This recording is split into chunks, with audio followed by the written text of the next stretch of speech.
Today we're going to have a quick listen to Major Brian Shaw of the United States Air Force, former SR-71 pilot, retelling a few stories from back in the day, and in doing so Brian is going to absolutely annihilate the globe theory.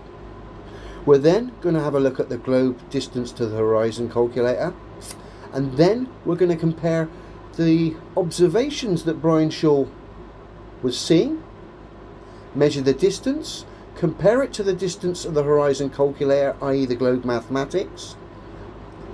A big fail, I can tell you. And then we're going to use Google Earth to try and recreate Major Brian Shaw's observation. Testing Google Earth and testing the globe at the same time. And it's a big double whammy fail, I can tell you. As the heights we have to go to recreate Brian Shaw's observations in his SR-71 is ridiculous. But let's have a quick listen to Brian first. Walter and I were doing a training mission around the United States where you just were building up hours and time.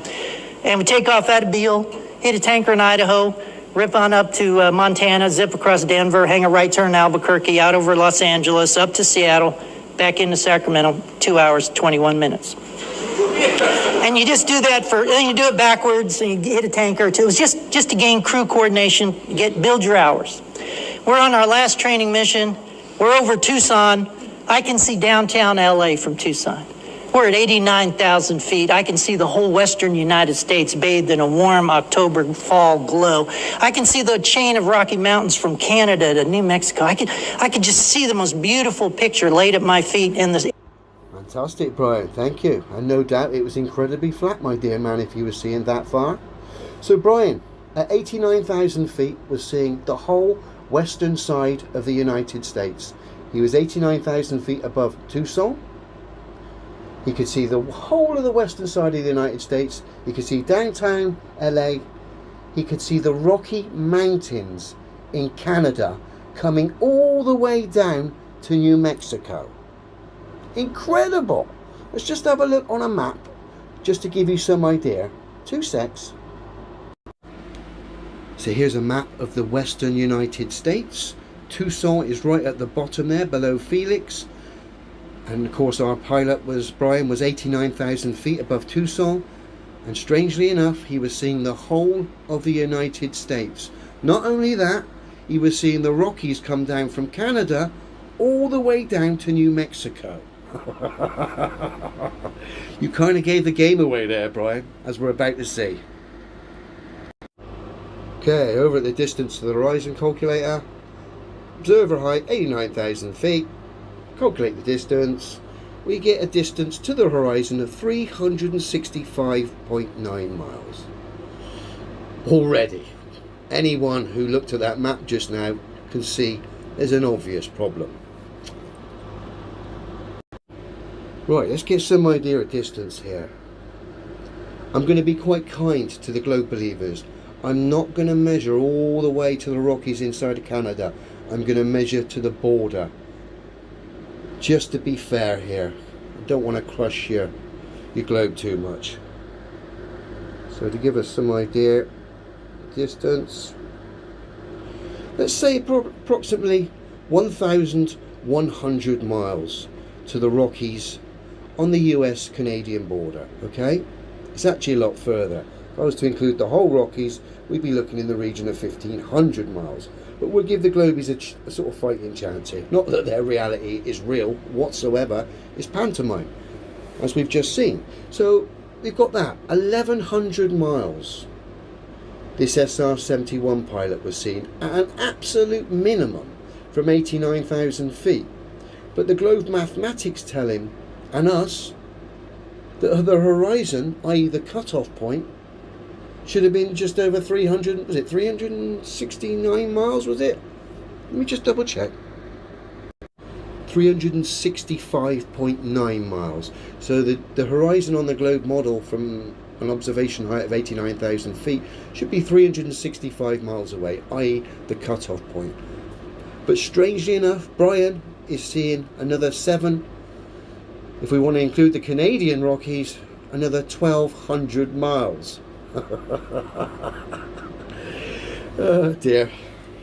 This only happens when when it's a lie.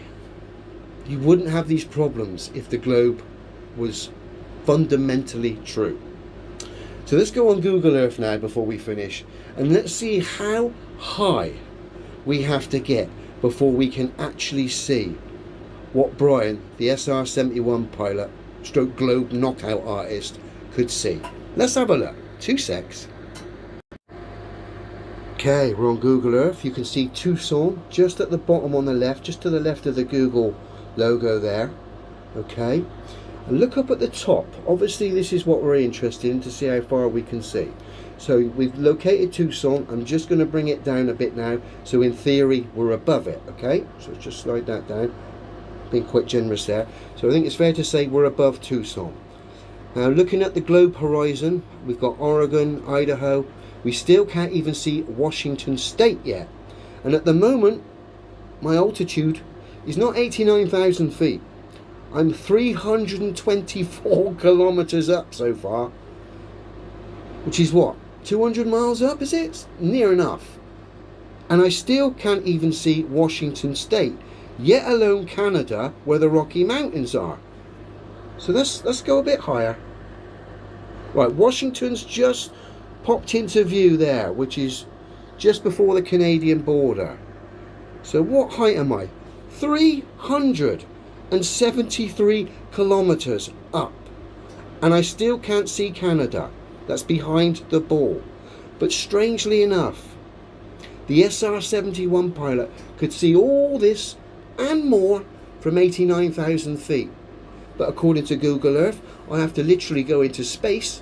At the moment I'm 373 kilometers up, and I still can't see what the SR-71 pilot could see.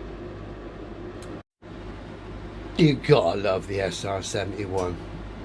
What a cracking globe knockout artist it is. And of course the observations of the SR-71 pilot are only possible if the Earth is a level plane. We've seen how ridiculous the observations are on a ball. They don't work. The SR-71 literally has to go to space. What was it? Over 300, I think it was 370 kilometers up, and it still couldn't see all the things the SR-71 pilot was seeing from 89,000 feet. It just proves how silly the globe is. Google Earth mucked in and put the boot in on the globe there. So we thank you guys, the SR-71 pilot and Google Earth, for highlighting the absurdity of the globe theory. Thank you.